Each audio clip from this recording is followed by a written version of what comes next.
प्यारे विद्यार्थियों, एडुक्लर्स में आपका एक बार फिर से स्वागत है। आज हम लोग प्रतियोगी परीक्षा के दृष्टिकोण से महत्वपूर्ण विषय भारत की महत्वपूर्ण नदियाँ पे चर्चा करेंगे।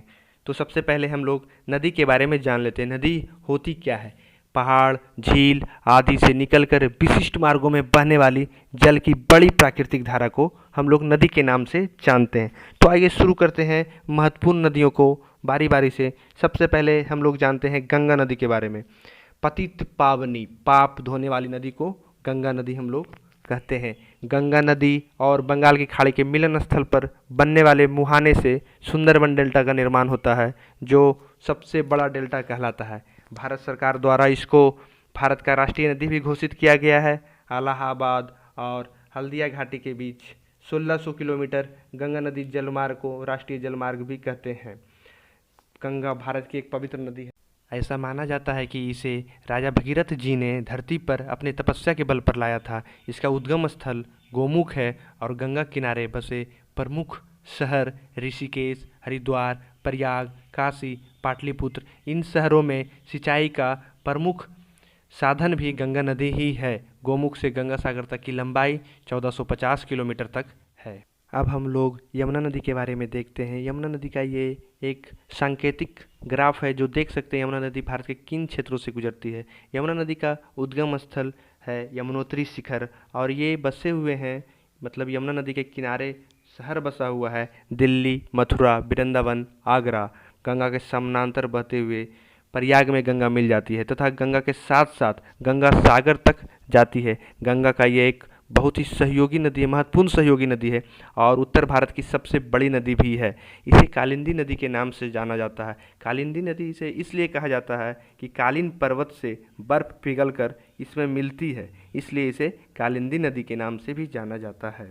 अब हम लोग सिंधु नदी के बारे में देखते हैं। सिंधु नदी भारतवर्ष की ही नहीं विश्व की भी प्रमुख नदी है। इनकी सहायक नदियां हैं सतलज, ब्यास, रावी, चिनाब, झेलम, जास्कर आदि। ये पाकिस्तान की सबसे बड़ी नदी है। पाकिस्तान में इनकी लंबाई है 2380 किलोमीटर, जबकि तिब्बत में 250 और भारत में 550, जो जम्मू एंड कश्मीर में है। मोहनजोदड़ो और हड़प्पा संस्कृति का विकास भी सिंधु नदी के किनारे हुआ था, ऐसा माना जाता है।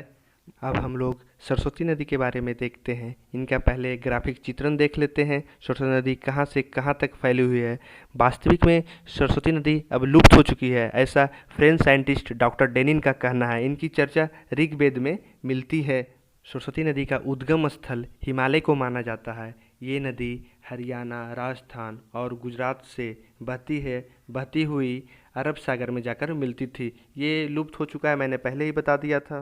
अब हम लोग गंडक नदी के बारे में देखते हैं। गंडक नदी का उद्गम स्थल नेपाल में मुक्तिनाथ से थोड़ा आगे दामोदर कुंड से निकलती है, ऐसा माना जाता है। प्राचीन समय में पुराणों के अनुसार इसे गंगा की 7 धाराओं में से एक धारा माना गया था। इसे नारायणी नदी के नाम से भी जाना जाता है। ये नदी बिहार राज्य में प्रवेश करके गंगा में मिल जाती है। इस नदी में प्राकृतिक और विभिन्न स्वरूप वाले शालिग्राम प्राप्त होते हैं। अब हम लोग ब्रह्मपुत्र नदी के बारे में जानते हैं। ब्रह्मपुत्र नदी तिब्बत, भारत और बांग्लादेश में बहती है। इसका उद्गम स्थल पवित्र मानसरोवर के पास एक विशाल हिमानी को माना गया है। एशिया की सबसे लंबी बहने वाली नदी ब्रह्मपुत्र को ही माना जाता है। इसकी सहायक नदी है सुबनसिरी, तीस्ता, लोहित, बराक जो असम में बहती है इत्यादि।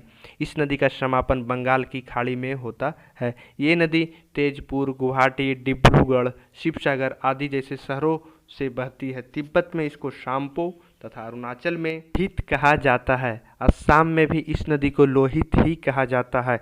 इस नदी की लंबाई 2900 किलोमीटर है।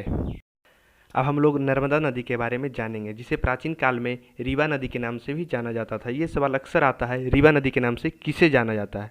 तो इसका उत्तर नर्मदा होगा। इसका उद्गम स्थल है अमरकंटक से निकलकर अरब सागर तक जाती है। इसका बहाव है ओंकारेश्वर से लेकर मनधाता, शुक्ल तीर्थ, भेड़घाट, जबलपुर, कपिलधारा इत्यादि शहरों से बहती है। सती अनुसुईया का मंदिर भी नर्मदा नदी के पास ही बना हुआ है। इसकी लंबाई 1300 किलोमीटर है, जिसमें मध्य प्रदेश में 1077 किलोमीटर, महाराष्ट्र में 74 किलोमीटर, गुजरात में 161 किलोमीटर है। यह देश की 5वीं सबसे लंबी नदी है। गोदावरी कृष्णा के बाद देश के अंदर बहने वाली तीसरी लंबी नदी है।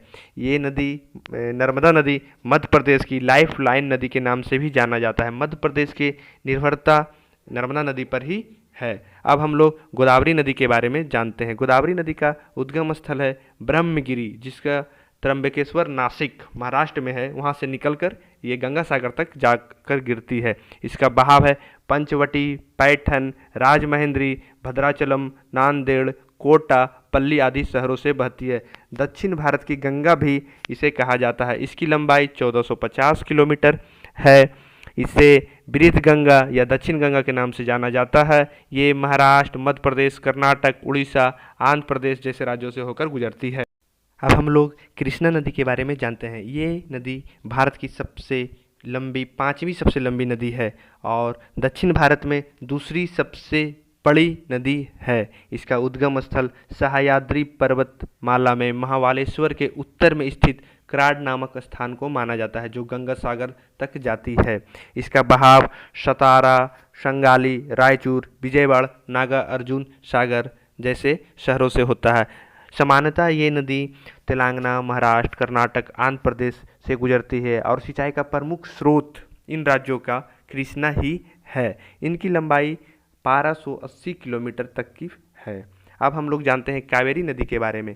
कावेरी नदी कुर्ग जिले, कर्नाटक के कुर्ग जिले से निकलती है और अरब सागर में जाकर गिरती है। इसका बहाव श्रीरंगपत्तनम, शिवसमुद्रम, श्रीरंग, तंजावुर, कुंभकोणम, तिरुचिरापल्ली जैसे शहरों से बहती है। कावेरी नदी की कुल लंबाई 800 किलोमीटर है।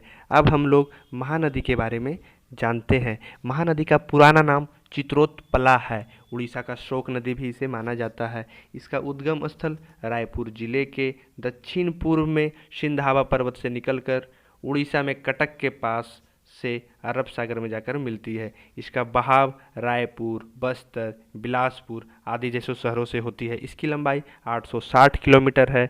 ये नदी महानदी पर ही विश्व का सबसे लंबा बांध हीराकुंड बांध बना हुआ है। छत्तीसगढ़ राज्य की गंगा नदी के नाम से महानदी जानी जाती है। महानदी को छत्तीसगढ़ राज्य की गंगा भी कहा जाता है। दोस्तों, ये वीडियो यहाँ पे समाप्त हुआ। आप लोगों का धन्यवाद। इसे देखने के लिए ज़रूरतमंदों के पास इसे पहुँचाएँ। तब तक के लिए अलविदा। फिर मिलते हैं नए टॉपिक के साथ।